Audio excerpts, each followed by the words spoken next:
When rangers found 7-year-old Danny Mercer 3 miles deep in Olympic's ancient forest, they expected a miracle, or a body.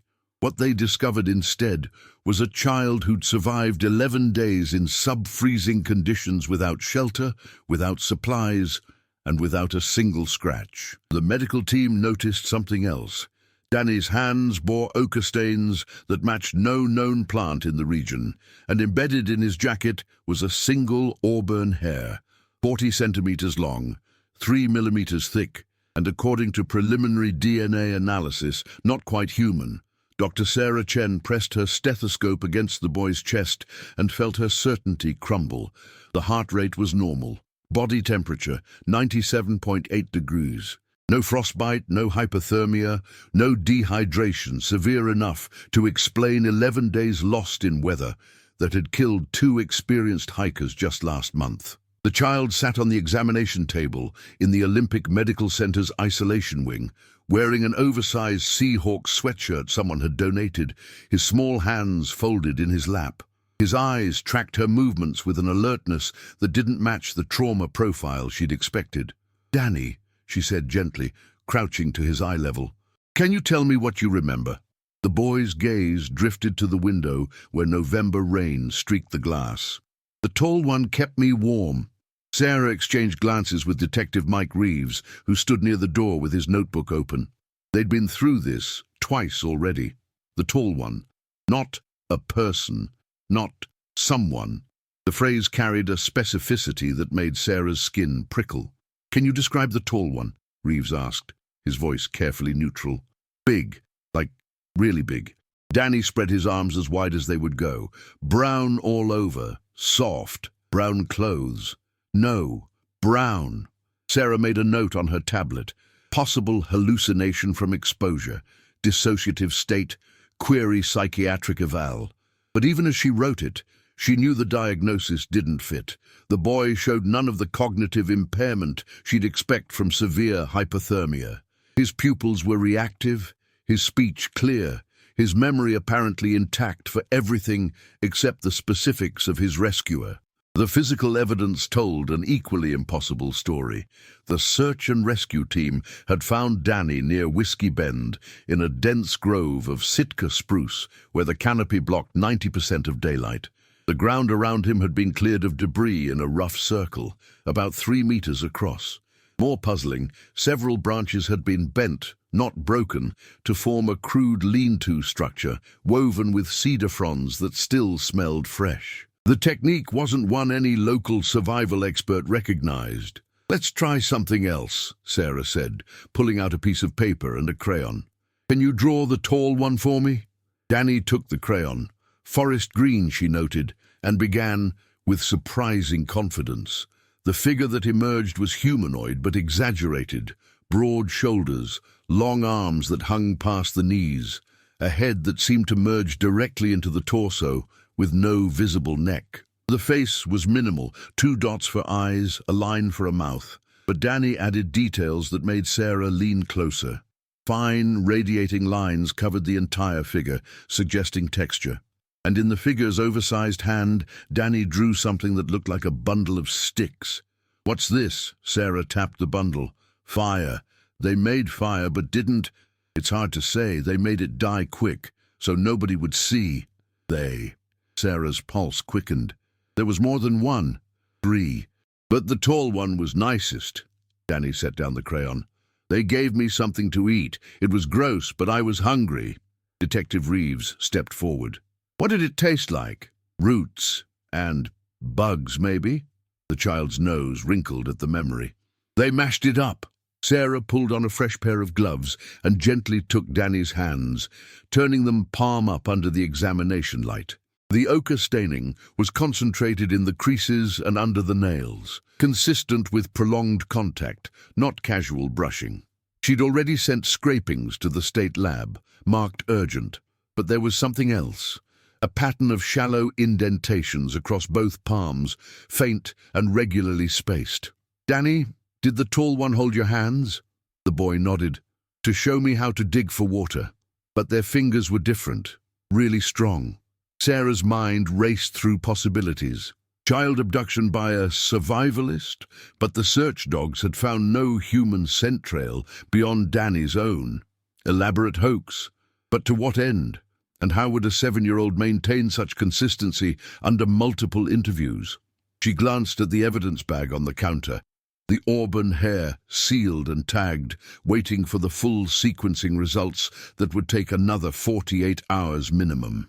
The preliminary panel had raised more questions than answers. Mitochondrial DNA showed a pattern similar to humans, but with several novel polymorphisms in the hypervariable regions. Nuclear DNA extraction had failed twice, suggesting degradation or something else. The hair's medulla was continuous rather than fragmented, the cuticle scale pattern imbricate but with wider margins than human hair typically displayed. Under microscopy, it looked almost intermediate between human and pongo, the orangutan genus. But that was impossible, wasn't it? Dr. Chen, one of the nurses, appeared in the doorway. The parents are asking to see him. Sarah nodded. Give us 5 minutes. She turned back to Danny. One more question, sweetheart. When the tall one left, did they say anything? Make any sound? Danny's expression grew distant. They sang, not words, but humming, low and rumbly. It made my chest feel funny. He placed a small hand over his sternum, like it was in my bones. Infrasound, Sarah thought immediately.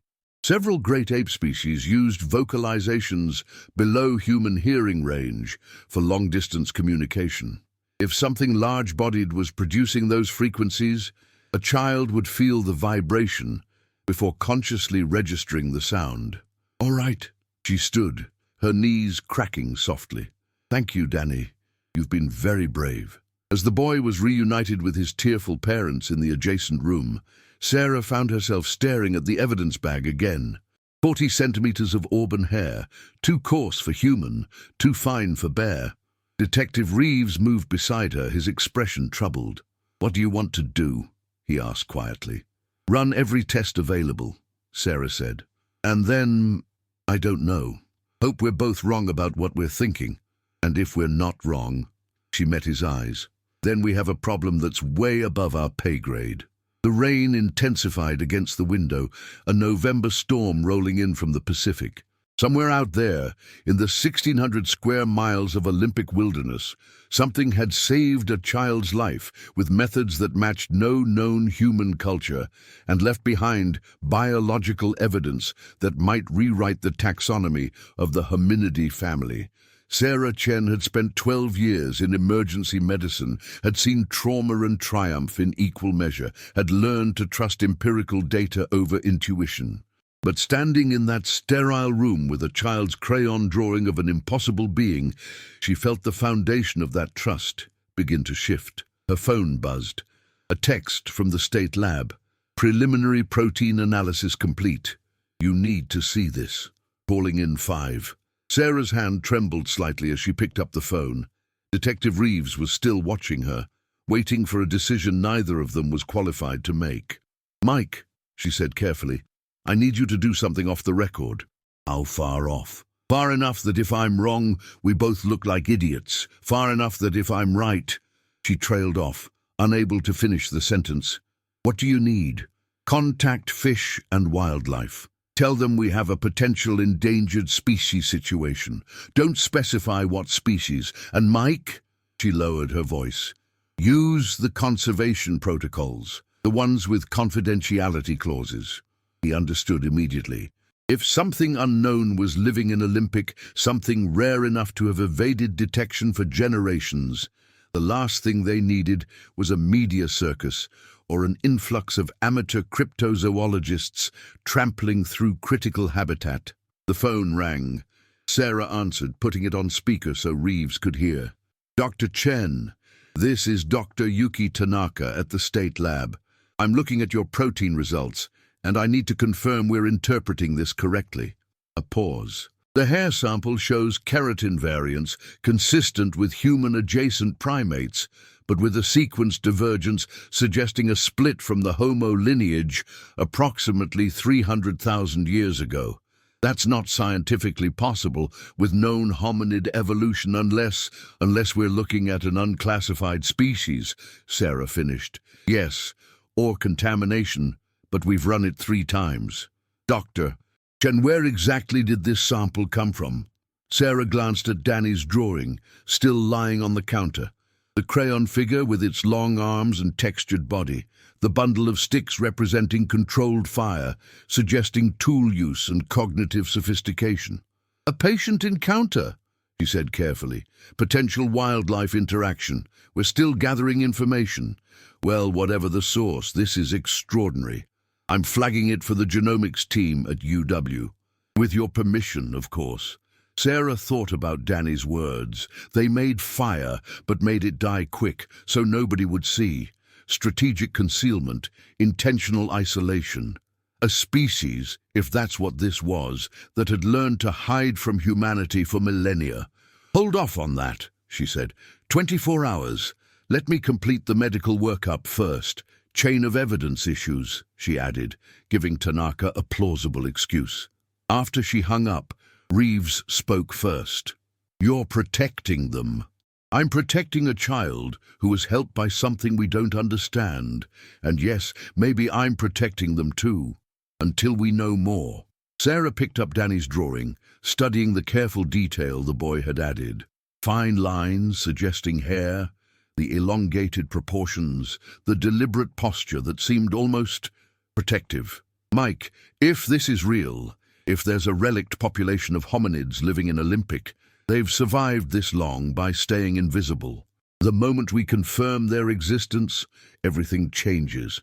That's not our call to make. Then whose is it? She turned to face him. Scientists who will want to study them? Government agencies that might classify them as resources? Trophy hunters? Pharmaceutical companies interested in their unique genetics? Sarah shook her head. We need time to think this through, to set up the right protocols, because once this gets out, if it gets out, Reeves corrected. The boy's parents know something happened. The search team saw that shelter structure. You can't keep a lid on this forever. I'm not talking about forever. I'm talking about long enough to do this right. Long enough to... She stopped, realizing what she was saying. To find them again. To communicate, to make sure that whatever we do next, we do it with their consent. The word hung in the air. Consent. As if the beings who'd saved Danny were persons, not specimens. As if they had rights that extended beyond wildlife protection statutes. Detective Reeves rubbed his face, suddenly looking exhausted. You realize what you're proposing. If they're as intelligent as the evidence suggests, then they're people. Sarah said firmly.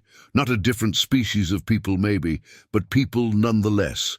And we don't experiment on people without informed consent. Her phone buzzed again. Another text, this time from the hospital administrator. Media requests about the Mercer boy rescue. How should we respond? Sarah typed back quickly. Child recovering well. Found by SR team. Standard exposure treatment. No unusual circumstances. She hesitated, then added, family requests privacy. All right, Reeves said finally. 48 hours. I'll work with Fish and Wildlife on a quiet survey of the area where we found him. But Sarah, if we're going back into those woods looking for something that doesn't want to be found, something strong enough to carry a child for miles, intelligent enough to keep him alive, we need to be prepared for all possible outcomes. Agreed. Sarah began organizing the evidence, her mind already racing ahead to protocols, ethics reviews, consultation with anthropologists who specialized in uncontacted peoples. But underneath the professional planning, a deeper current of emotion ran. Wonder, fear, and a fierce protective instinct toward beings she'd never seen but somehow felt responsible for. Danny Mercer had survived the impossible. Now Sarah had to make sure his rescuers survived too. Survived contact with a humanity that might see them as anything from scientific curiosities to threats to commercial interests. She thought of the boy's final detail, the humming that vibrated through his bones. a form of communication that transcended language, that spoke through resonance and rhythm. How did you communicate consent to beings who might not share your linguistic framework? How did you promise protection to someone who'd spent millennia learning to hide from you? These were questions without easy answers. But as Sarah looked out at the rain-drenched forest visible from the hospital window, she made herself a promise. Whatever came next, she would approach it not as a scientist collecting data on an unknown species, but as one conscious being trying to establish trust with another. The first step was finding them again. The second was hoping they'd be willing to be found. The morning after securing 48 hours of operational discretion, Sarah Chen found herself hiking into Olympic wilderness with an unusual team. Detective Reeves, wildlife biologist Dr. Marcus Webb, and Emma Fournier, a linguistic anthropologist who specialized in pre-literate communication systems. They'd left at dawn, following the coordinates where Danny Mercer had been found, equipped with minimal gear and maximum caution. "Explain to me again why we're not bringing the full search and rescue team," Reeves said, breathing hard on the incline. Dr. Webb, a wiry man in his 50s with 30 years of field experience, answered without breaking stride. "Because if these beings have evaded detection this long, they've developed sophisticated avoidance strategies. A large group means more noise, more scent, more visible disruption. We need to signal non-aggression, not conduct a raid." Emma added, "In anthropological terms, we're attempting first contact with an uncontacted population. Standard protocols suggest minimal party size, no weapons, and offering approach opportunities rather than forcing encounters. We're here to be found, not to hunt." Sarah appreciated the framing. The night before, during an emergency consultation at her home, Emma had outlined the ethical parallels to contacting isolated human tribes. "If they're as cognitively sophisticated as your evidence suggests," Emma had said, "we're not looking at wildlife management. We're looking at intercultural diplomacy with a population that has explicitly chosen isolation." Now, as they reached the grove where Danny had been recovered, Sarah felt the weight of that responsibility. The forest here was old growth, untouched by commercial logging, trees that predated European contact, predated the founding of the Republic, predated perhaps the entire span of human civilization on this continent. The Sitka spruce rose like cathedral pillars, their bark rough and deeply furrowed. Douglas fir mixed with western hemlock, and the understory was thick with sword fern and salal. Moss draped everything, muffling sound, filtering light into a green-tinted dimness. There, Marcus pointed to the spot where the lean-to structure had been documented. Most of it had been dismantled by the search team, but the bent branches remained, their unnatural angles still visible. He knelt, examining the ground. "Interesting. The debris clearing I saw in the photos, it's very specific. They removed duff layer down to mineral soil in a circle, but left the root mat intact. Someone with ecological knowledge. Whoever did this understood forest fire prevention." Sarah crouched beside him. "Danny said they made fire but extinguished it quickly." "Smart. A fire in this environment, even controlled, would create smoke visible for miles. But look here," he indicated faint discoloration on a flat stone near the structure. "Ash residue, but minimal. This was a tiny fire, possibly just for demonstrating warmth or cooking something briefly." He scraped a sample into a collection vial. "We can test this for wood species and any food residues." Emma was studying the surrounding trees, her gaze moving methodically across the trunks. "Sarah, you mentioned Danny had ochre staining on his hands." "Right. Lab identified it as clay-based pigment with iron oxide content.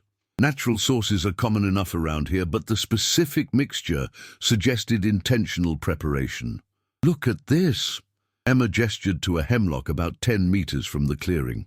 At roughly 2 meters high, well above human reach without climbing, a mark marred the bark. It looked like a deliberate scrape, exposing pale wood beneath the dark outer layer. The scrape formed a rough shape, 2 vertical lines with a horizontal connecting them at the top, an upside-down U. "That's not natural damage," Marcus said immediately. "Wrong angle for animal claw or antler rub. And it's too fresh. See the resin still beading?" Emma pulled out her camera, documenting the mark from multiple angles. In pre-literate cultures, territorial markers often use simple geometric shapes. This could be a boundary indicator, or, she hesitated, it could be a message, placed at a height visible to someone very tall, in a location we'd find if we came back here. "A message saying what?" Reeves asked. "That's what we need to learn." Emma began walking a slow perimeter around the clearing, eyes scanning. If they marked one tree, they might have marked others. We need to establish if this is a pattern. For the next hour, they conducted a methodical search. Marcus found 2 more marked trees, each with variations of the symbol. One included an additional horizontal line at the bottom, forming a square shape. Another had radiating lines extending from the top, like a crude sunrise.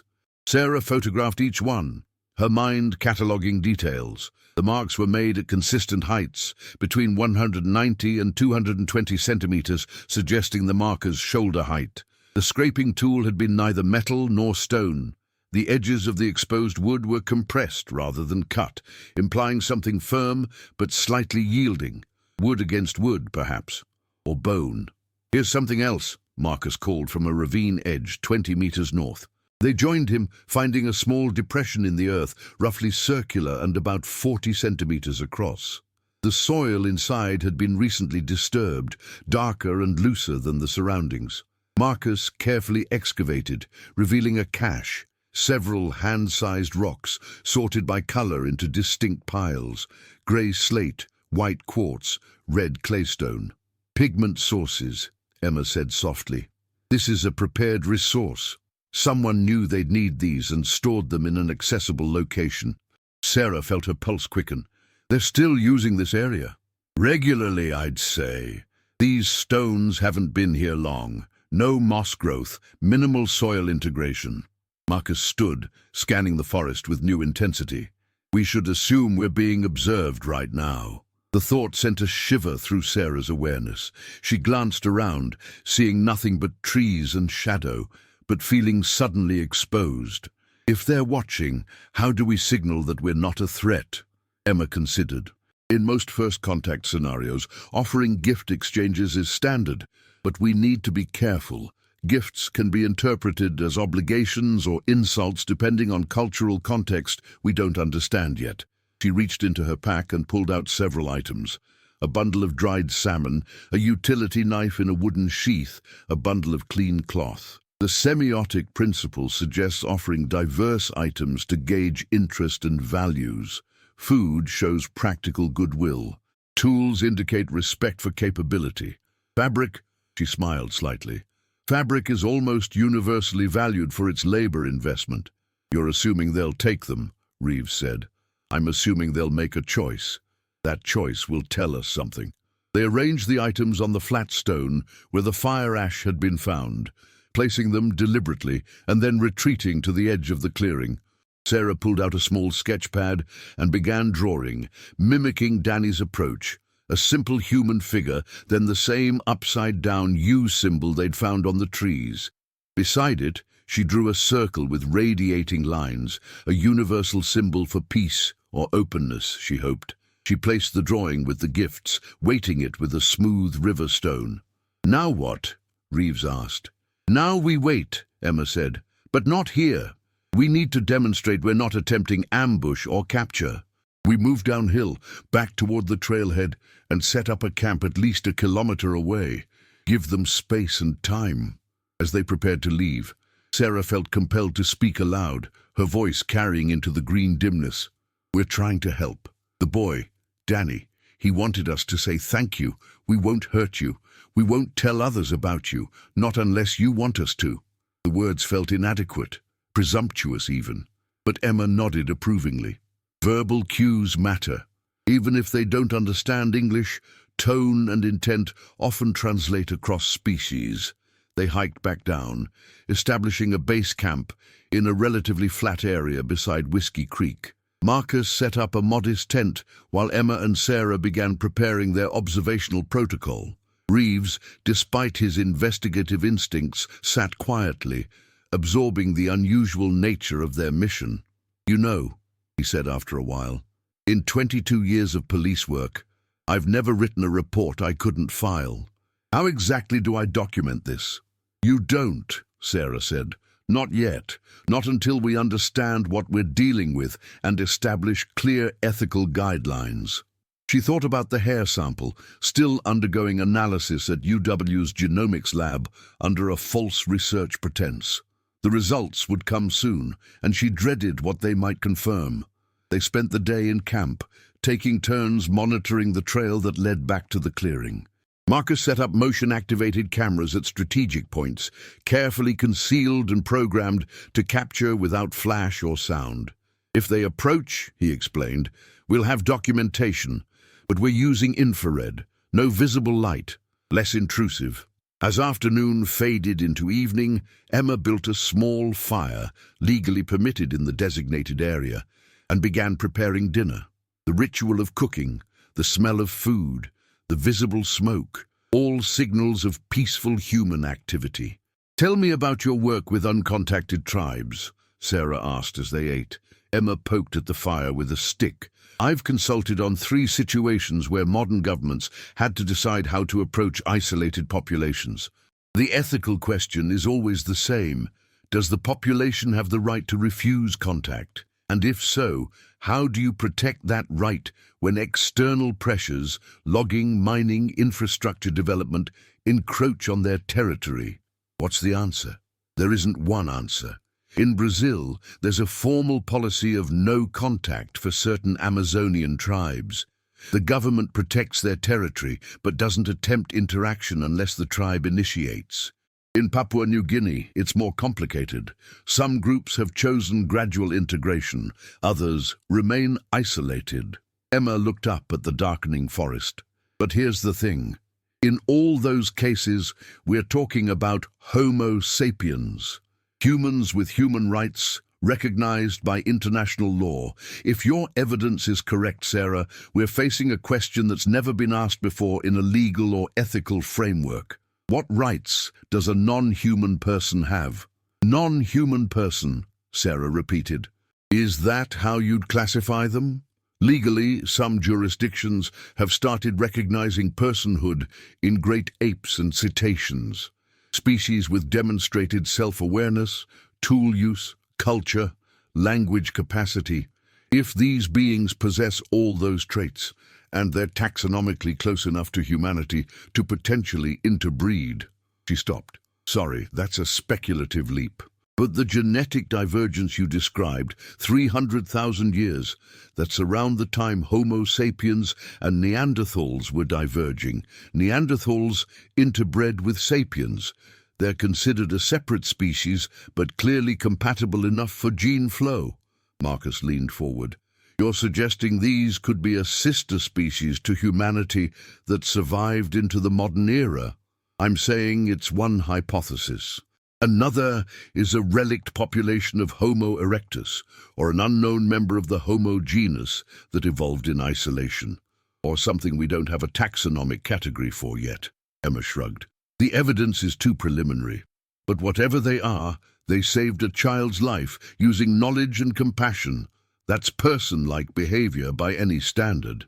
They fell silent, watching the fire. Sarah thought about Danny's description. They sang, low and rumbly. It made my chest feel funny. She'd researched infrasound communication since the interview. Elephants used it for long-distance coordination. Whales used it for navigation. In theory, a large-bodied hominid could produce infrasound, capable of carrying messages across miles of dense forest, below the hearing threshold of most mammals. If they do communicate through infrasound, she said, we'd need specialized equipment to detect it, let alone respond. I brought a recording setup, Marcus said. Full-spectrum audio including subsonic range. If they're vocalizing, we'll capture it. Night settled over the forest, bringing the sounds of a November wilderness. Wind through branches, the distant call of a screech owl, the burble of the creek.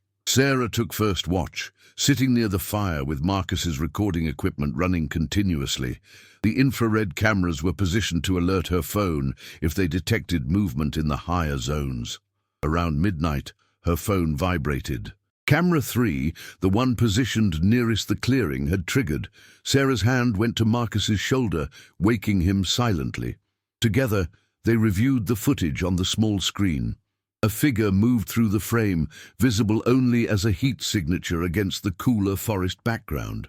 It was large, approximately 220 centimeters tall, based on scaling against the marked tree, with a broad torso and long arms. The movement was bipedal and deliberate, not the ambling gait of a bear or the cautious creep of a cougar. It approached the stone where they'd left the offerings. The figure paused, looked around. The head movement was clearly visible in infrared. Then it reached down, and the thermal signature of its hand passed over the items. After perhaps 30 seconds of examination, the figure picked up the dried salmon and the cloth bundle. The knife it left untouched. Then something extraordinary happened. The figure moved to a nearby tree and appeared to place something on the ground at its base. A gift exchange. After another long look around, the figure retreated back into the forest, moving with surprising silence and speed. Sarah's hands trembled as she stopped the playback. They came. They took some offerings and left something in return. Marcus was already pulling on his boots. We need to see what they left. Now? Before rain or animals get to it. Emma, wake up. We're going back. The three of them, Reeves had volunteered to stay and guard the camp, hiked back up the trail by headlamp, moving as quietly as possible. The forest at night was a different place, full of strange shapes and uncertain shadows. Sarah's rational mind knew the statistical rarity of dangerous wildlife encounters, but her primate hindbrain insisted on finding threats in every flicker of movement. They reached the clearing, approaching carefully. The offerings were exactly as the camera had shown. Salmon and cloth gone, knife remaining. Marcus swept his headlamp across to the tree where the figure had stopped. At its base lay a carefully constructed object, a flat piece of cedar bark, approximately 30 centimeters square, on which someone had arranged small items in a deliberate pattern. Smooth river pebbles formed a circle.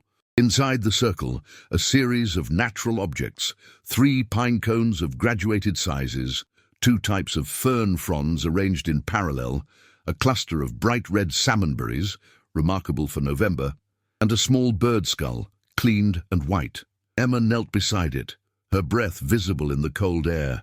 This is symbolic communication, a composition with intentional structure. What does it mean? Sarah asked. I don't know yet, but look. The circle is a boundary, a definition of space. The items inside are sorted and arranged, not random. 3 pine cones, 2 fern types. These could represent quantities, relationships, categories. She pulled out her camera, documenting every angle. The bird skull is fascinating. In many human cultures, bones represent ancestors or spirits, but this is cleaned professionally, suggesting knowledge of decomposition and preparation. Marcus was examining the cedar bark itself. The edges are worked. See how they're trimmed straight? Someone used a tool to shape this, and the bark was peeled recently, within days. The inner surface is still supple. Sarah felt a wave of emotion she couldn't quite name, awe mixed with something like recognition. These beings were meeting them halfway, responding to the gift offering with their own crafted message. They were trying to communicate. We need to respond, she said. Show we understand this is dialogue, not just material exchange. Emma nodded. Agreed, but carefully. We don't want to misrepresent our understanding or make promises we can't keep. They spent 20 minutes considering their response. Finally, Sarah took her sketchpad and drew a new image. The same upside-down U symbol from the tree markings, surrounded by a circle. Inside the circle she drew 3 human figures, 2 adults and a child. Beside the child, she drew a larger figure with elongated proportions, mimicking Danny's original sketch. Between the human child and the large figure, she drew their hands touching. Below, she wrote a single word in large letters. Friend. Emma approved. The visual language builds on established symbols. The word might not be understood, but repetition of specific signs begins to establish a lexicon. They placed the drawing where the original gifts had been, weighting it with the smooth stone. Then Sarah did something impulsive. She pulled out a small LED flashlight and set it beside the drawing, demonstrating its function by clicking it on and off several times before leaving it in the off position. A tool, simple but potentially useful, requiring no explanation of its mechanism. If they were intelligent enough to construct symbolic compositions, they'd figure out a button-activated light source. As they prepared to leave, Sarah spoke again into the darkness. We'll come back tomorrow, same time. If you want to meet, we'll wait here. We won't force anything. It's your choice. Back at camp, none of them slept well. Sarah lay in her sleeping bag, listening to the creak and the wind, wondering what thoughts moved through minds so like and unlike her own. Did they debate among themselves whether to trust these strange, hairless primates who'd invaded their territory? Did they have councils, consensus-building, dissenting voices? Were they watching even now, weighing risks and opportunities? Her phone buzzed around 5 a.m. An email from Dr. Tanaka at the state lab, sent late at night. Full genomic analysis complete. Results are unprecedented. We need to discuss immediately. Call me when you get this. Sarah stepped out of the tent into pre-dawn darkness, her breath fogging. She dialed, and Tanaka answered on the first ring. Dr. Chen, I've been waiting. The full sequence came back from UW, and there's no easy way to say this. The sample you provided is from a member of the genus Homo, but not Homo sapiens. The chromosomal structure is remarkably similar to ours, same basic count and organization, but with significant divergence in several key regions. Sarah's heart hammered. How significant? Comparable to the divergence between humans and Neanderthals, maybe slightly greater. Whoever this came from, they're a sister species to humanity that's been evolving independently for somewhere between 300,000 and 500,000 years. And Dr. Chen, the DNA is fresh. This isn't an archaeological sample. This is from a living individual. Can you keep this confidential? A pause. Legally, I'm required to report novel pathogen discoveries and certain biological hazards. An unknown hominin species doesn't fall under those categories. But ethically, I'm asking for 72 more hours. Please. I'm in the field right now attempting peaceful contact. If this leaks, if media or amateur researchers flood the area, we could lose the opportunity for responsible first contact. These beings have remained hidden for millennia. They deserve to choose how they engage with the modern world. Tanaka breathed out slowly. 72 hours. Then I'll need to brief my supervisor. And Sarah, be careful. We don't know their disease ecology, their behavior under stress, anything. You're making first contact with a species we've never documented. The risks, I understand. Thank you, Yuki. She ended the call and stood in the cold dawn, watching light slowly infiltrate the forest canopy. Somewhere out there, people who weren't quite human, or were human in a way science had never imagined, were making their own choices about trust and risk. By the time the others woke, Sarah had made her decision. The DNA results confirm it. We're dealing with an unknown hominin species, alive and present in this forest, which means today, if they choose to show themselves, we'll be making first contact with the only other members of our genus we've ever met. Marcus whistled low. I don't even have words. We go back up this morning, Sarah continued. We wait at the clearing. If they approach, we let them set the terms. No sudden movements, no attempts to touch or detain. Emma, you'll lead communication attempts. Marcus, you document everything but no invasive sampling without clear consent, somehow. Reeves stays here again as safety backup. Everyone agreed? They nodded, the weight of the moment settling over them. 2 hours later, they were back in the clearing. The cedar bark composition was gone, but the LED flashlight remained, placed carefully on the stone, and it had been turned on and off repeatedly, draining half the battery. They had learned the tool and used it. A new drawing lay beside the flashlight, scratched into a fresh piece of bark with what looked like a sharp stone. The same upside-down U symbol, now with two of them side by side, connected by a horizontal line at their bases. Two figures, standing together, an invitation. Sarah's throat tightened with emotion. Emma squeezed her shoulder. This is it, they're willing to meet. They settled into position at the edge of the clearing, sitting on the ground to appear non-threatening. Marcus set up his camera on a low tripod, pointed at the clearing but not aggressive. Emma placed her hands palms up on her knees, a gesture of openness used in human cultures worldwide, and they waited. The sun rose higher, filtering through the canopy in dusty beams. Birds called and flew. A squirrel scolded from a nearby branch.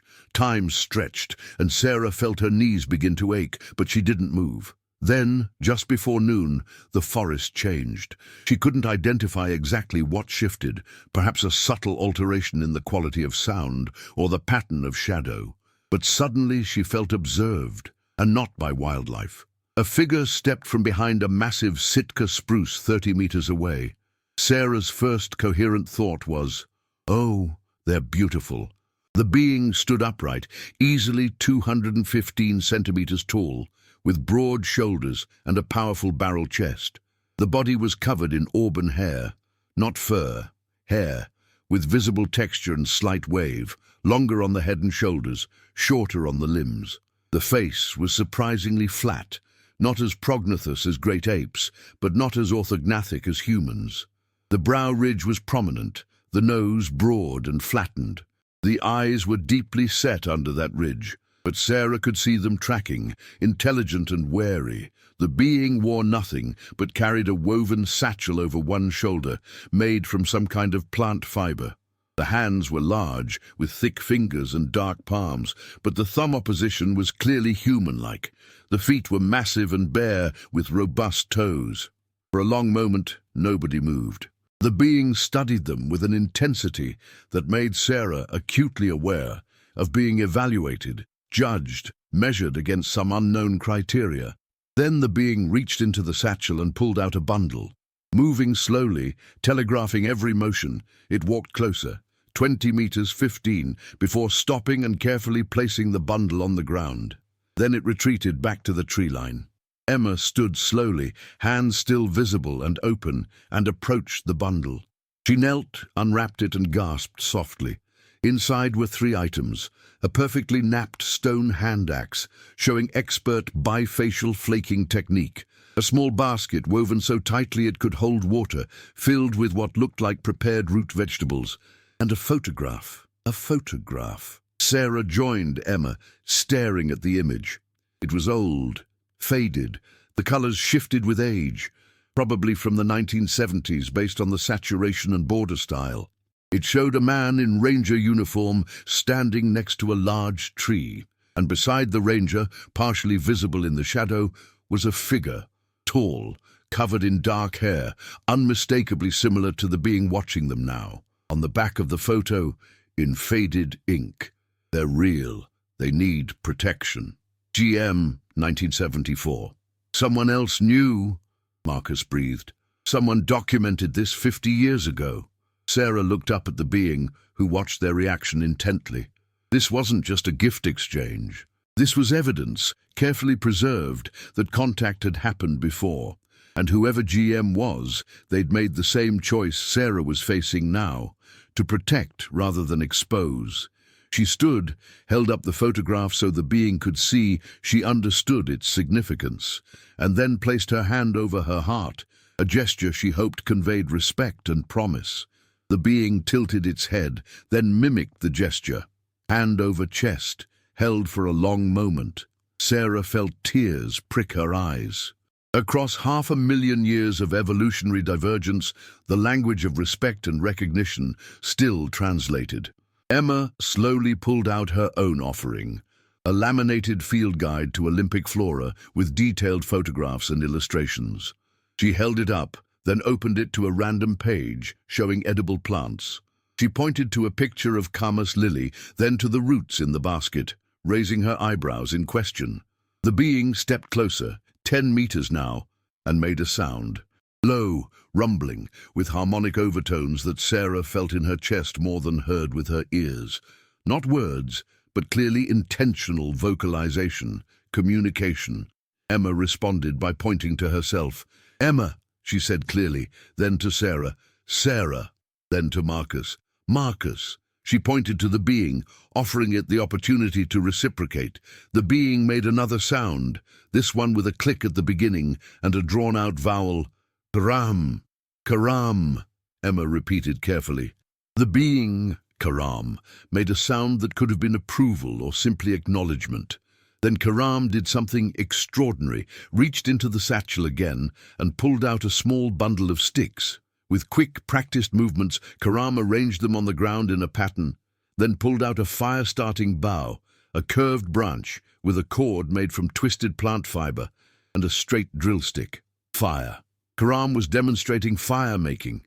Within moments, using the bow drill method with expert technique, Karam had created an ember in dry cedar bark tinder. A few careful breaths, and a small flame sparked to life. Karam fed it with tiny twigs, building a controlled fire no larger than Sarah's cupped hands. Then Karam looked directly at Sarah and pointed to the fire, then to the sky, then made a sweeping gesture and a sharp exhale. Pfft! Sarah understood. "We make fire, but we extinguish it so the smoke doesn't give us away." She nodded vigorously. "Yes, we understand. You stay hidden." Karam seemed to study her response, then carefully extinguished the small fire, grinding it thoroughly into the soil, scattering the remains, covering it with fresh duff, demonstrating the complete protocol. This wasn't just first contact, this was education. Karam was teaching them the fundamental survival strategy of their people: leave no trace, stay invisible, survive through silence. The weight of that knowledge settled on Sarah like a physical pressure. This species, these people, had survived by perfecting the art of erasure, by making themselves into ghosts in their own homeland. And now they were trusting humans with that secret. "We won't tell," Sarah said, knowing Karam likely didn't understand the words, but hoping tone and sincerity would bridge the gap. "We'll help protect you, I promise." Karam looked at her for a long moment, those deep-set eyes unreadable. Then Karam placed one large hand flat on the ground, fingers spread wide, waited, looked at Sarah expectantly. Sarah understood. She moved forward slowly. Marcus made a small sound of concern, but didn't stop her, and knelt beside Karam. She placed her own hand on the ground, fingers spread next to Karam's. The size difference was striking. Karam's hand was easily twice the size of Sarah's, the fingers thick and powerful, the palm broad. But the structure was fundamentally similar: 5 digits, opposable thumb, flexion creases, even visible fingerprints on the pads. Family. Separated by time and chance, but still family. Karam turned the hand palm up. Sarah hesitated, then did the same with her own. Karam gently placed one massive fingertip in Sarah's palm. The touch was warm, the pressure carefully controlled despite obvious strength. The skin was rough, calloused from a lifetime without shoes or gloves, but the gesture was tender. In that moment, Sarah understood what Danny had tried to describe: the deep humanity, or something beyond humanity, something that encompassed humanity, in that deliberate, careful touch. Then Karam withdrew, stood, and vocalized again, a series of low rumbles with distinct rhythm. A farewell, Sarah thought, or a promise. Karam walked back toward the tree line, paused, looked back one more time, then disappeared into the forest as if becoming part of it. They sat in stunned silence for several minutes. Finally, Marcus spoke. "We just made first contact with another human species." "No," Emma corrected gently. "We made second contact, or third, or maybe 100th. They've been here all along. We're just the first modern humans who've stopped to listen. Sarah picked up the photograph again, studying the faded image. GM, whoever you were, she thought, I'm going to honor your choice. We all are. They documented everything, the stone axe, the basket, the photograph, the precise location of the meeting, the vocalization recordings. But as they hiked back down to their camp, Sarah knew the most important documentation was the decision they were about to make together. That evening, sitting around the fire again, they made a pact. No formal paper, no press conference, no biological samples beyond the single hair already in analysis, which they would request be archived without publication. They would work with fish and wildlife to establish protected zones in Olympic under the guise of sensitive spotted owl habitat or endemic plant species. They would monitor discreetly, intervene only if external threats emerged. What about Danny? Reeves asked. His story is already circulating. Parents talk. Danny's story is about a lost boy who survived by finding shelter and eating roots, Sarah said firmly. Which is true. The details of who helped him, that stays with us. And if someone else makes contact? Emma leaned forward. Then we hope they make the same choice we did, to protect rather than exploit, to respect rather than study, to recognize personhood rather than claim discovery. They sat with that truth as the fire burned low. In the morning, they would hike out, return to their regular lives, and carry the secret of Olympic's hidden people, like a trust handed down from GM in 1974, and perhaps from others before that. Sarah looked up at the stars visible through gaps in the canopy. Somewhere in this forest, Karam was returning to a community they'd been shielding from human knowledge for millennia. And now, humans were finally shielding them back. It was, she thought, the beginning of an understanding. Not a relationship yet, maybe never that, but a mutual recognition that in a world of collapsing biodiversity and expanding human presence, there was still room for mystery, still space for beings who chose to remain hidden, still hope that humanity could grow wise enough to protect what it didn't fully understand. 3 weeks after the encounter with Karam, Sarah Chen sat in a conference room at Olympic National Park headquarters, surrounded by people who'd been read into what they were now calling the Karam Protocol. Present were Emma Fournier, Marcus Webb, Detective Reeves, Park Superintendent Janet Okafor, a representative from the U.S. Fish and Wildlife Service named Dr. Raymond Lopez, and a lawyer from the Department of Interior's Office of the Solicitor named Michelle Tran. The room's blinds were drawn, and all phones had been surrendered at the door. Let me make sure I understand correctly, Superintendent Okafor said, her fingers steepled on the table. You're asking this office to allocate enforcement resources and designate restricted zones to protect a species whose existence cannot be officially acknowledged, based on evidence that will never be made public. Is that an accurate summary? Yes, Sarah said simply. And you believe this is legally defensible? Michelle Tran, the attorney, spoke up. There's precedent. Several endangered species receive protection under confidential designations when public knowledge would increase poaching or habitat disturbance. The California condor's nesting sites, for instance, are classified. What's unusual here is the degree of restriction you're proposing and the unique nature of the species in question. Unique is an understatement, Superintendent Okafor said dryly. You're talking about what amounts to an uncontacted human population, except they're not technically human. They're people, Emma interjected. Whether they're taxonomically Homo sapiens is irrelevant to their moral and potentially legal status as persons. They demonstrate language, tool use, culture, symbolic thought, ethical behavior, all the criteria we use to establish personhood. Dr. Lopez from Fish and Wildlife leaned forward. I've reviewed Dr. Webb's documentation and the genetic analysis Dr. Chen provided.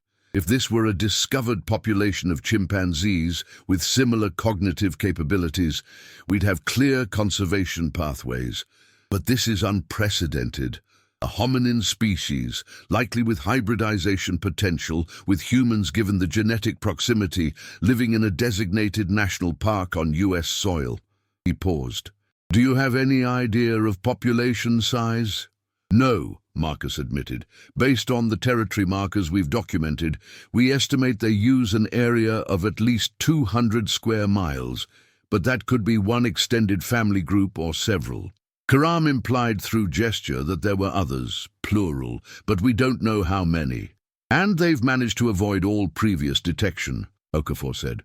That suggests either extreme rarity or highly sophisticated evasion strategies. Both, Sarah said. Karam demonstrated their approach. Minimal fire use, no permanent structures, constant mobility, deliberate erasure of traces. They've essentially practiced the art of invisibility for millennia. But that doesn't mean they're invulnerable. Any increase in human traffic, especially off-trail, poses risk of chance encounters. Michelle Tran made notes on her legal pad. Here's what I can offer. We can designate expanded research natural areas within the park under existing authority, with access requiring special permits. The stated justification would be protection of sensitive ecosystems and endemic species recovery, which is true even if we're not specifying which species. That gives us enforcement tools against trespass. What about the private lands adjacent to the park? Reeves asked. Olympic is surrounded by both state forest and private timber holdings. More complicated, Tran admitted. We'd need cooperation from Washington Department of Natural Resources for state land, and private landowners would require either purchase or conservation easements. That's years of work and millions in funding. We don't have years, Sarah said. Climate change is already pushing species distributions. More extreme weather means more lost hikers like Danny, which means more search operations in remote areas. The National Park Service is facing pressure to increase trail access for tourism revenue. Every new trailhead, every new permit increase raises the probability of contact. The room fell silent. The pressure of what they were attempting to protect a species whose very existence had to remain officially unacknowledged felt overwhelming. There's another consideration, Emma said quietly. We're making decisions about Karam's people without their input. That's colonialism by another name. Somehow, we need to establish actual communication, explain what we're proposing and get their consent. How do you get informed consent from beings who don't speak any human language? Okafor asked. Very carefully, Emma replied, and probably imperfectly. But we have to try. The alternative is deciding their fate for them, and that's ethically indefensible. Marcus cleared his throat. Karam initiated contact with us. That suggests they understand their situation is precarious, and they're looking for allies, maybe. Help. They preserved that photograph from 1974, which shows they've been thinking about this problem across decades. They're not passive subjects waiting for us to save them. They're active participants trying to navigate an impossible situation. The photograph, Superintendent Okafor said. We've identified the ranger. George Martinez, who worked Olympic from 1969 to 1982 before transferring to Yellowstone. He's deceased now, died in 2003, but I pulled his personnel file. There are several gaps in his patrol logs, unexplained areas where he consistently went alone and filed minimal reports. I think he was protecting them too. Did he leave any other documentation? Sarah asked. Not that I've found. But I did find something interesting. In 1978, Martinez successfully opposed a proposed road extension into the Whiskey Bend area, arguing it would damage critical habitat. The proposal died. That section of forest is now part of the area where you encountered Karam. Okafor looked around the table. What I'm saying is, this isn't new. This has been going on for at least 50 years that we know of, and probably longer. Rangers and researchers stumbling onto the truth and then making the choice to protect rather than expose. We're continuing a tradition. Sarah felt a wave of emotion. George Martinez, a ranger she'd never met, had fought bureaucracy and probably risked his career to give Karam's people space to exist. And now, Decades later, they were trying to do the same. "All right," Okafor said decisively. "Here's what we're going to do. Dr. Lopez, I want official designation of expanded research natural areas within 90 days, with your agency's full support. Michelle, draft the legal framework that gives us maximum enforcement authority. Detective Reeves, work with my enforcement rangers to develop patrol patterns that deter off-trail access without revealing why. Dr. Webb, Dr. Chen, Dr. Fournier, you three are now official consultants to the Olympic National Park on an ongoing sensitive ecosystem project. That gives you legitimate access and protection for your activities." "And Karam?"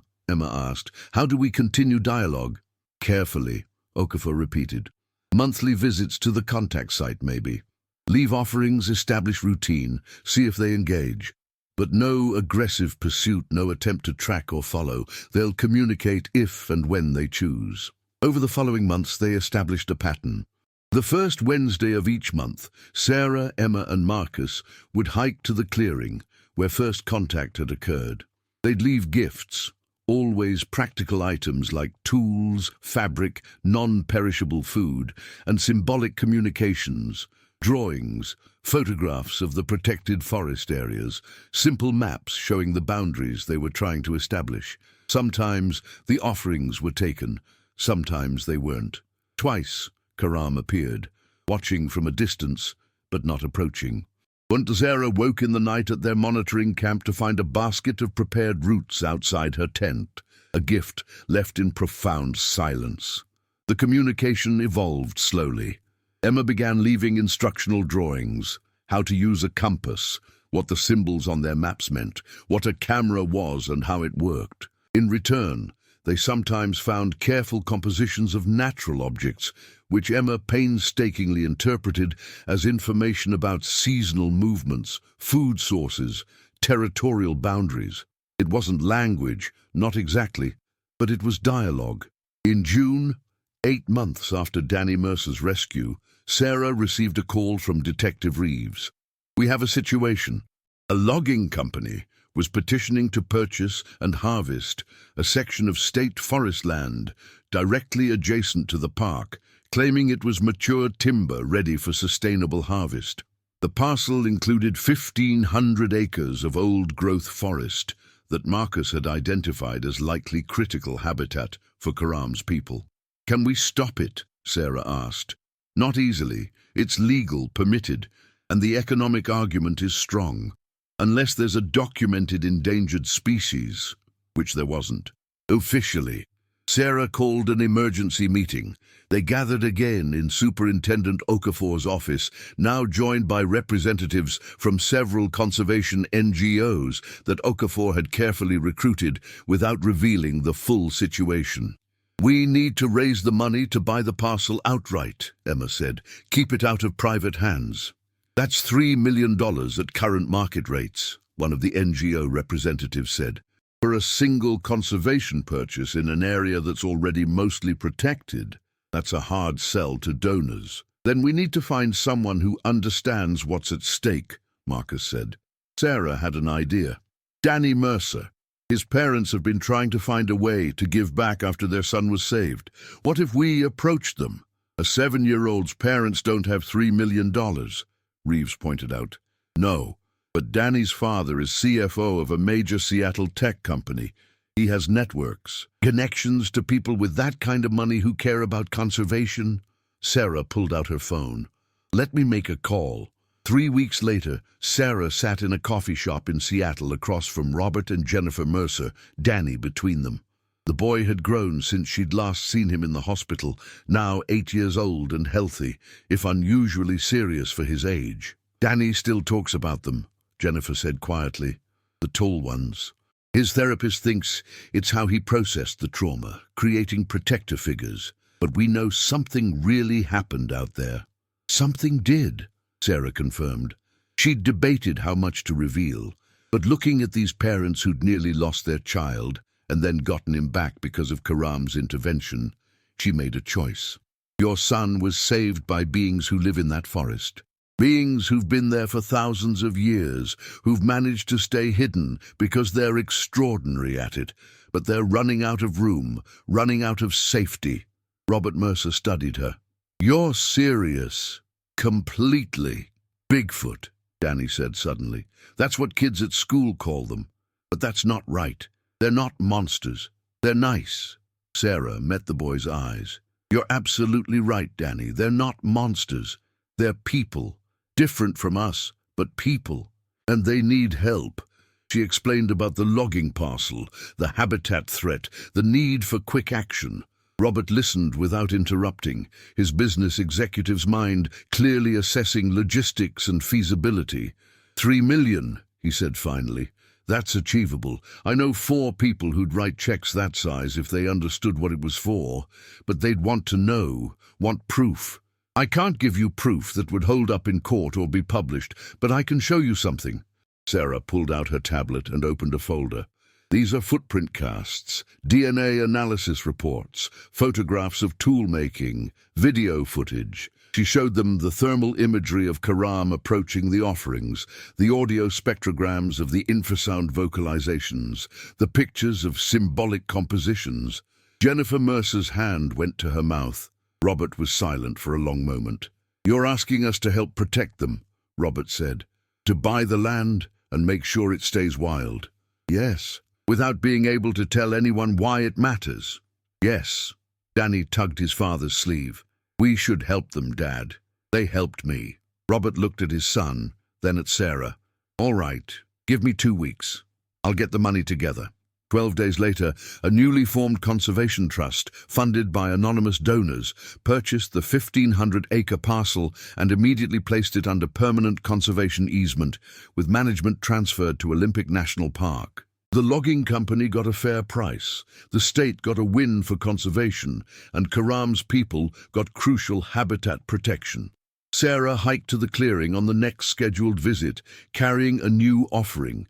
A detailed map showing the protected areas in bright green, areas where Karam's people could move without fear of chainsaws or roads or human expansion. She also carried a letter written in simple language with accompanying illustrations, explaining what they'd done and why. Karam appeared the next morning, materializing from the forest with that uncanny silence. This time, Karam wasn't alone.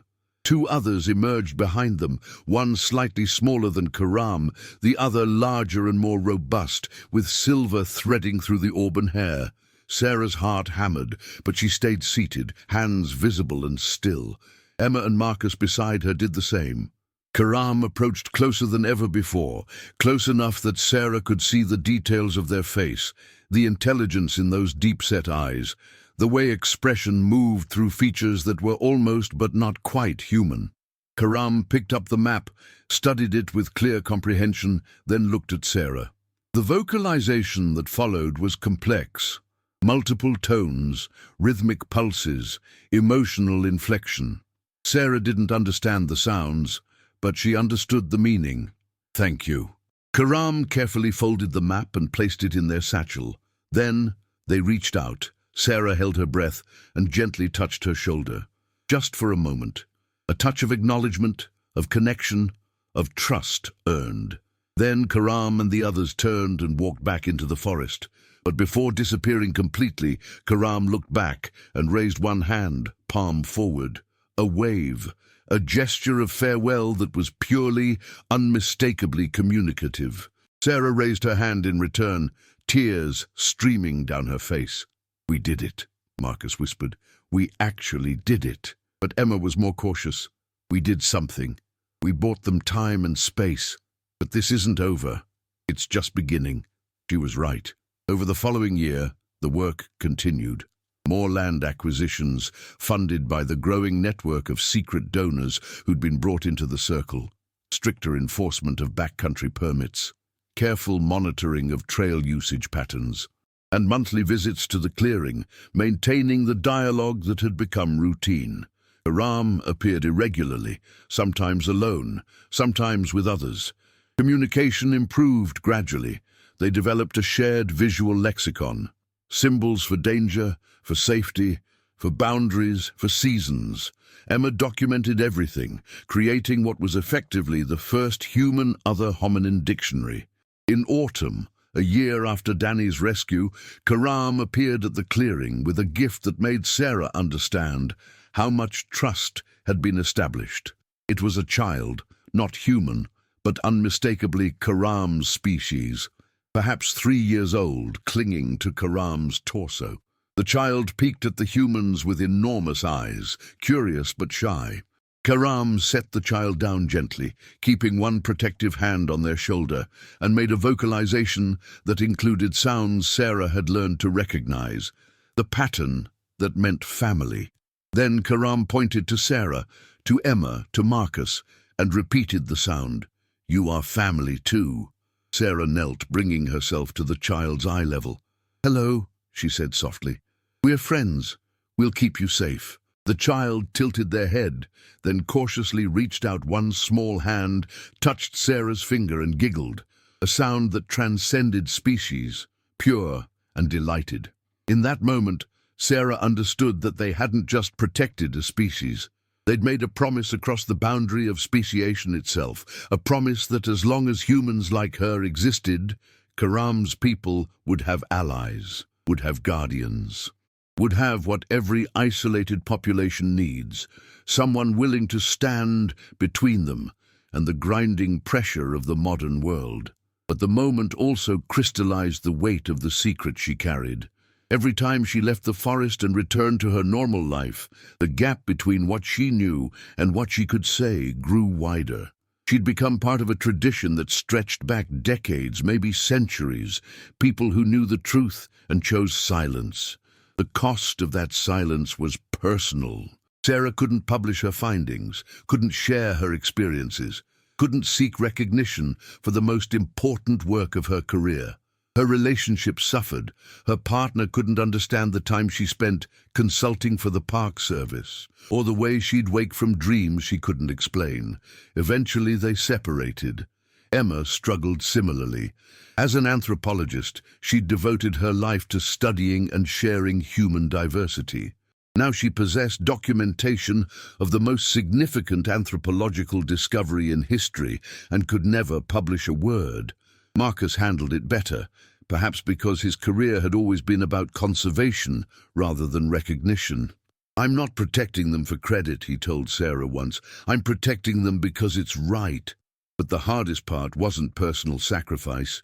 It was knowing that despite everything they'd done, Karam's people were still vulnerable. One hiker with a smartphone camera in the wrong place at the wrong moment could undo decades of careful concealment.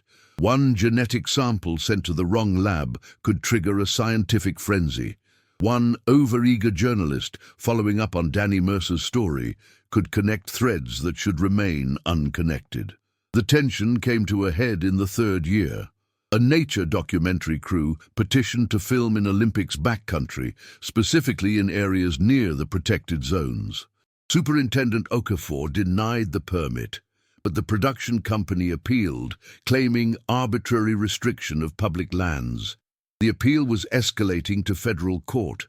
If the Park Service lost, they'd be forced to provide access. And the documentary crew had specifically mentioned wanting to investigate possible Sasquatch habitat. Sarah sat in on the legal strategy sessions, listening to attorneys debate arguments about wildlife disturbance and soil erosion. But she knew none of it would be enough, not against a well-funded production company with First Amendment arguments about documenting public lands. "We need to tell them," she said finally. "The judge, at minimum, in camera, under seal. We need to explain what we're actually protecting." The room fell silent. Michelle Tran, the interior attorney, shook her head. "That opens everything. Once it's in court records, even sealed ones, the information exists in official channels. It can leak, can be subpoenaed by other parties." "Then what do you suggest?" Sarah asked, frustration bleeding through.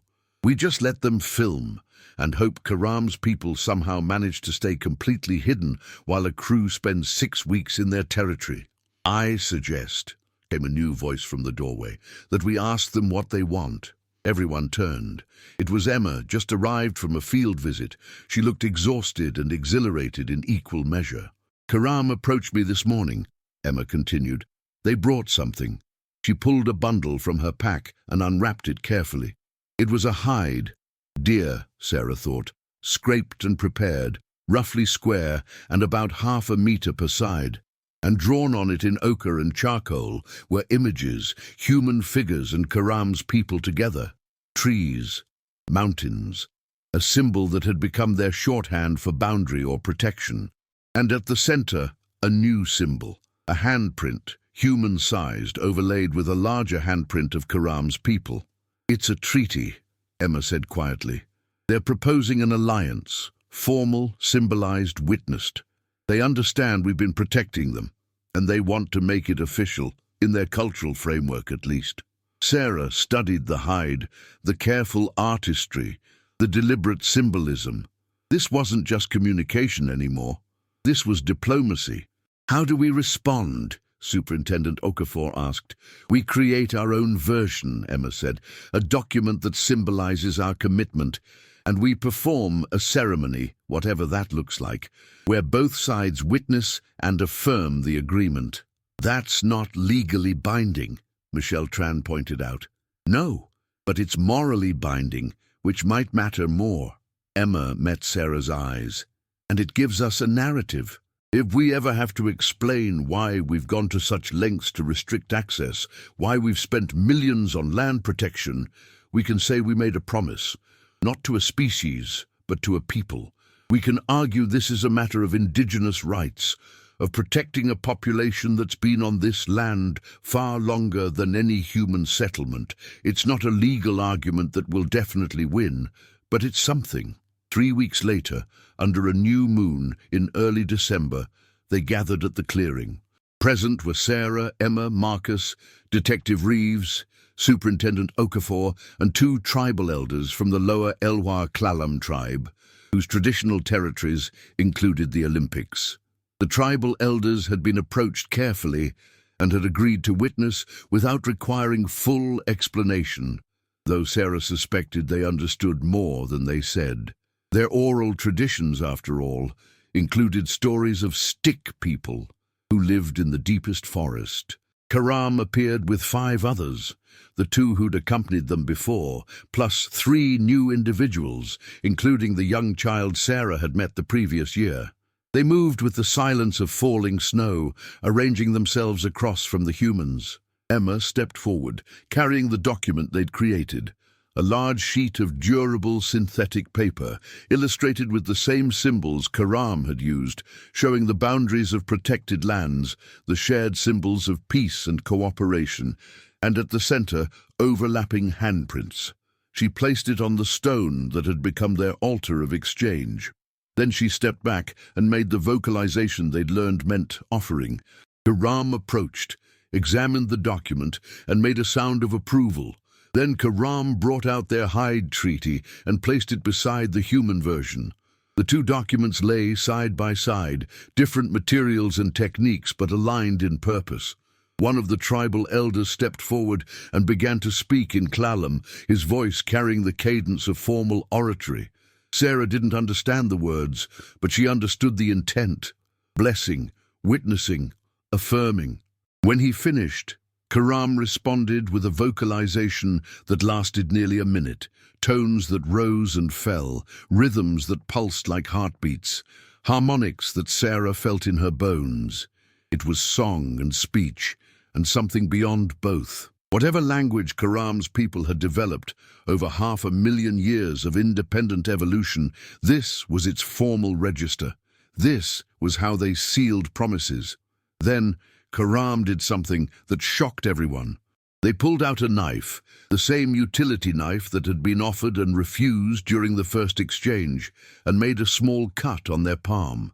Dark blood welled, distinctly red, despite the moonlight. Before anyone could react, Karam pressed the bleeding palm onto their hide treaty, leaving a clear print. Then they looked at Sarah expectantly. Sarah understood.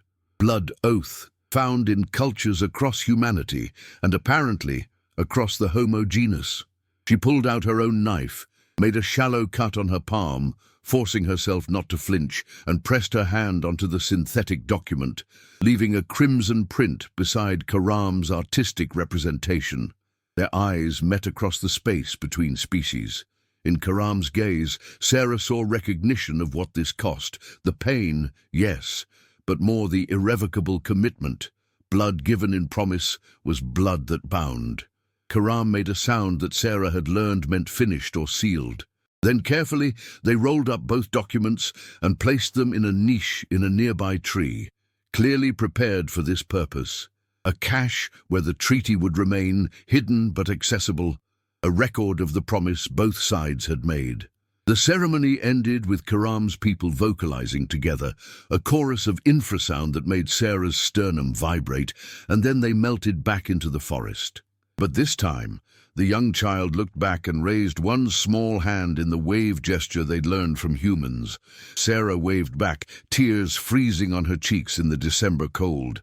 "Well," Superintendent Okafor said quietly, "that was either the most beautiful or most insane thing I've ever been part of." "Both," Emma said. "Definitely both." The documentary company's permit appeal was ultimately denied on grounds of potential disturbance to sensitive wildlife habitat. The production company grumbled but moved on to other projects. The protected zones around Olympic grew incrementally, purchase by purchase, easement by easement, and the monthly visits to the clearing continued. Years passed. Sarah's hair began to grey. Danny Mercer grew into a teenager, then a young man, studying environmental science and telling anyone who'd listen about the importance of forest conservation, though he kept the full story of his rescue private. The network of people who knew the truth expanded slowly and carefully. A few rangers, a handful of scientists, key officials who needed to understand why certain lands could never be developed. And Karam's people endured. They had children. Sarah saw new young ones appear over the years. They adapted. She once found them examining a solar-powered LED lantern she'd left, clearly figuring out how it worked. They trusted, enough to occasionally allow closer contact, though always on their terms. It wasn't perfect. There were close calls, hikers who saw something and reported a bear walking upright, researchers who collected ambiguous environmental DNA, conspiracy theorists who got uncomfortably close to the truth. Each time, the network activated, gently steering attention away, offering mundane explanations, protecting the secret. And each time, Sarah felt the weight of it. The burden of knowing that an entire people's survival depended on human silence. That one careless word, one leaked document, one viral video could destroy millennia of carefully maintained anonymity. 5 years after the treaty ceremony, Sarah returned to the clearing for what she'd decided would be her last official visit. She was retiring, stepping back from active involvement, though she'd remain available as a consultant. It was time for younger people. Emma had already identified several promising candidates to take up the guardianship. Karam appeared, older now, the auburn hair significantly silvered. They moved more stiffly than before, and Sarah recognized age in the way Karam's people apparently experienced it, later than humans, but just as inevitable. She'd brought a final gift, a memory box, waterproofed, containing photographs of the protected forest areas, copies of the land deeds showing permanent conservation status, and letters from each person in the core network explaining their commitment to protection. Documentation that future generations of Karam's people could access, could understand that the promise was ongoing. Karam examined each item carefully, then looked at Sarah with what she'd learned to recognize as their expression of deep emotion, a slight tightening around the eyes, a specific cant to the head. Then Karam reached out and did something they'd never done before, pulled Sarah into an embrace. It was careful, controlled. Karam's strength was immense and they clearly knew it, but unmistakable in its intent. Arms around her shoulders, the scent of forest and smoke, and something uniquely Karam. The warmth of shared body heat in the cold forest air. Sarah hugged back, her arms not even reaching around Karam's broad torso, and let herself cry. for the weight she was passing on, for the species she'd helped protect, for the impossible friendship that had grown across the boundary of speciation. When they separated, Karam vocalized softly, the sound that meant thank you, and then reached into their satchel. They pulled out a small carved figure, a crude but recognizable representation of a human, made from cedar wood, polished smooth by countless touches. Around its neck was a woven cord holding a single bead made from polished obsidian. Karam placed the figure in Sarah's hands, then vocalized the pattern that meant remember. "Always," Sarah whispered, "I'll always remember." Karam turned to leave, then paused and looked back, made one more vocalization. A new pattern Sarah hadn't heard before, questioning and open-ended. Emma, who'd accompanied Sarah on this final visit, listened intently. "I think," she said slowly, "they're asking what happens next, after we're gone." Sarah looked at Karam, at the being who'd become the face of an entire hidden species, and answered with the only promise she could make. "Others will come. Good humans. They'll know the promise. They'll keep it." Karam seemed to consider this, then made a sound that could have been acceptance or could have been resignation. Perhaps they were the same thing. Then Karam walked into the forest for the last time Sarah would see them, and the shadows swallowed them whole. On the hike back down, Emma was quiet for a long time before speaking. "Do you think it's enough, what we've done?" "I don't know," Sarah admitted. "We've bought them time, space, legal protection that might last decades or might not. We've kept their secret and tried to give them agency in their own survival, but the world keeps changing. Climate keeps warming. Human population keeps growing. Eventually, someone will make contact who doesn't share our ethics, or natural circumstances will force them into visibility, or they'll choose emergence on their own terms." "So it wasn't enough?" "No," Sarah said, "but it was everything we could do, and maybe that's the definition of enough." They walked in silence until they reached the parking lot, the modern world intruding with its asphalt and cell phone signals and the noise of internal combustion engines. Sarah looked back at the forest one last time, at the green mystery of it, at the knowledge that somewhere in those shadows, Karam's people were living their lives, raising their children, practicing their ancient arts of survival and silence. And that was enough. It had to be, because the alternative, exposure, exploitation, the brutal machinery of modern curiosity, was unthinkable. So she'd carry the secret until she died, and others would carry it after her, and maybe, just maybe, that thread of human guardianship would hold long enough for Karam's people to survive into a future where humanity had grown wise enough to embrace mystery instead of dissecting it. Sarah got in her car, started the engine, and drove back toward civilization, carrying in her pocket a small cedar figure, and in her heart the weight of a promise sealed in blood. Behind her, the forest kept its secrets, as it always had, as with luck and vigilance and the right humans making the right choices, it always would. Final reflection. The story of Danny Mercer and Karam wasn't really about discovery. It was about recognition, of personhood across impossible boundaries, of responsibility toward those who cannot advocate for themselves, of the courage required to protect rather than expose. In a world that values knowledge above wisdom, that prioritizes discovery over discretion, the decision to keep Karam's people hidden was revolutionary. It acknowledged that some forms of knowing are more important than being known, that some survival depends on absence from official records, from scientific journals, from the public consciousness. The treaty, written in ochre and blood, wasn't legally binding, but it bound something deeper than law, the commitment of one species to protect another, not for scientific gain or economic benefit, but because consciousness recognizes consciousness, because compassion transcends taxonomy, because in the end we are all, human and Karam's people alike, kin on an evolutionary tree that stretches back millions of years to ancestors we share. Danny Mercer lived because Karam chose mercy over safety, Karam's people survived because humans like Sarah chose silence over recognition. And in that exchange of grace, both species became more than they were, collaborators in a future that might include room for mystery, for the unquantified, for beings who walk between the trees and leave no more trace than morning mist. The forest keeps its secrets still, and some of us keep them too. If this story moved you, consider subscribing to our channel for more narratives exploring the boundaries between human and other than human consciousness.